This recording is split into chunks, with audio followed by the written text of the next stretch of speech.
नमस्कार, बहुत बहुत स्वागत है आप सभी का HP24 न्यूज में। मैं हूं आपके साथ अंजलि त्यागी। आइए रुक करते हैं आज की इन तमाम बड़ी खबरों की ओर। राजगढ़ जिले के ग्राम पिपलिया रासोड़ा के पचोर रोड पर संचालित कला आयुर्वेद एवं पंचकर्म सेंटर पर रविवार को पूज्य माता जी की असीम कृपा से सहज योग आत्म साक्षात्कार कार्यक्रम का आयोजन किया गया। इस दौरान विधि विधान से पूजा अर्चना कर कार्यक्रम का शुभारंभ किया गया। ये कार्यक्रम हम सभी अनुभवी सहज योगियों के लिए एक और अनमोल अवसर साबित हुआ, जहां हम सामूहिक साधना और ध्यान के माध्यम से अपनी आत्म साक्षात्कार की यात्रा को और गहरा किया। सभी ने सहज योग के माध्यम से आत्म साक्षात्कार का अनुभव प्राप्त किया है और अब समय आ गया है कि हम इस सामूहिकता को और सशक्त बनाएं। यह आयोजन हमारी साधना को नई ऊंचाइयों तक ले जाने का एक और महत्वपूर्ण पड़ाव होगा। आपको बता दें कि हम सभी अनुभवी सहज योगियों के लिए आयोजन एक सामूहिक ध्यान और साधना का विशेष अवसर था। ये दिन हमें आत्म साक्षात्कार की गहराई में और अधिक जानने और अपनी आंतरिक यात्रा को मजबूत करने में सहायता करता है। जैसे शरीर शुद्धि के लिए पंचकर्म की आवश्यकता होती है, ठीक उसी तरह आत्म शुद्धि के लिए ध्यान की आवश्यकता होती है। इसी संदर्भ को ध्यान में रखते हुए रविवार को ग्राम पिपलिया रासोड़ा में संचालित कला आयुर्वेद सेंटर पर सहयोग आत्म साक्षात्कार प्रोग्राम का आयोजन किया गया।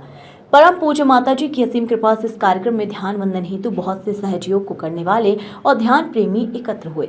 इस दौरान शरीर के हर अंग के विषय में भी समझाया गया, साथ ही भूतकाल और भविष्य काल के विषय पर कई जानकारियां दी गई। देखिए पूरी खबर। मंडावर से हुकम प्रजापति की रिपोर्ट।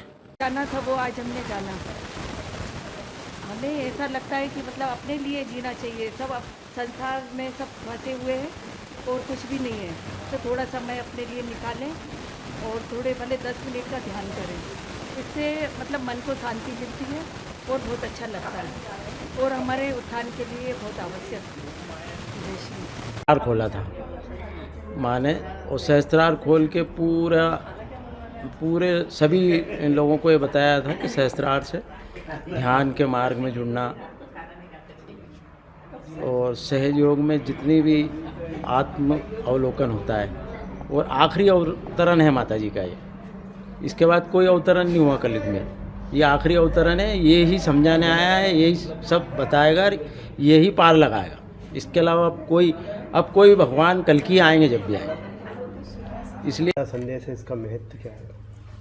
इससे हमारी शारीरिक, मानसिक, आर्थिक सभी समस्या दूर होती है और एक मन को शांति मिलती है इनके ध्यान से, और जो भी हमारी तकलीफ़ें हैं सब दूर हो जाती है सहयोग से। सहयोग बहुत अच्छी चीज़ है और इनके ध्यान से हमारे अंदर के जितने भी 7 चक्र होते हैं और 7 ही चक्र पे देवता रहते हैं और ध्यान के द्वारा सब जागृत होते हैं। और हमारे अंदर जो भी मतलब हमारे शरीर के अंदर 3 नाड़ियाँ होती है, जैसे इंगला, पिंगला और सुषुम्ना। तो इन नाड़ियों के द्वारा भी हम चक्रों को उन नाड़ियों को शुद्ध करते हैं। अगर हम ज़्यादा पिछला सोचते हैं तो हमारी लेफ्ट नाड़ी खराब हो जाती है, ज़्यादा राइट का सोचते हैं तो ये खराब हो जाती है। इसलिए परमात्मा कहते हैं कि ना तो तुम लेफ्ट में जाओ ना राइट में रहो, मध्य में रहो। मध्य में सारे देव देवता रहते हैं। इनके ध्यान करने से हमारे सारे देवता जागृत हो जाते हैं और हमको बहुत शांति मिलती है। हम बिल्कुल इतने आनंदित जीवन जीते हैं। अगर हम सुबह इनका ध्यान कर लेते तो पूरा दिन इतना अच्छा निकलता है हमारा कि बहुत आनंदित रहते हैं। मतलब हमारी चिंताएं सब खत्म हो जाती हैं इनके ध्यान से। और बच्चों के लिए भी बहुत अच्छी चीज़ है। अगर बच्चों को हम अगर इनका ध्यान कराते हैं तो उनको क्या है, पढ़ाई में बहुत मदद मिलती है। अगर जो बच्चा अगर 4-4 घंटे पढ़ाई करता है, अगर इनका ध्यान अगर वो 5 मिनट ध्यान कर लेता है तो उनको 1 घंटे में वो 4 घंटे करता है, वो 1 घंटे में पूरी पढ़ाई कर सकता है। मतलब इतनी इनकी एनर्जी बढ़ जाती है इनके ध्यान से। आत्म साक्षात्कार मानव का जन्म सिद्ध अधिकार है। इसको पाना बहुत अति आवश्यक है, क्योंकि इसीलिए मनुष्य का जीवन जन्म हुआ है कि हम परमात्मा को पाएं।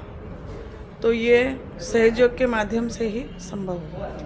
श्री माता जी निर्मला देवी हैं, इन्होंने ही ये सहज पद्धति के माध्यम से कुंडलिनी शक्ति का जागरण किया है। हर मानव का, पूरे ब्रह्मांड का सहस्त्रार इन्होंने खोला है नारगोल में। जय श्री माता जी।